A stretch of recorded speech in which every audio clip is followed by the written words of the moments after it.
Wow, another cable TV company is shutting down its TV service and is probably more focused towards internets.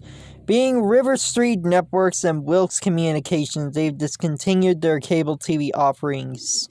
And this was reported back in May of 2023 as becoming a reality, as it will shut down at the end of December 2020.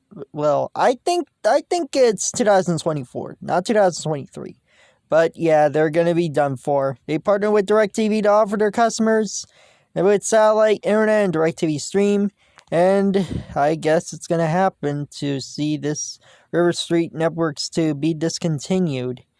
And they'll join a growing of lists of cable companies that made similar moves, like Frontier replaced it with YouTube TV, CenturyLink discontinued and recommends streaming and satellite alternatives, and yeah, that's what's going to happen.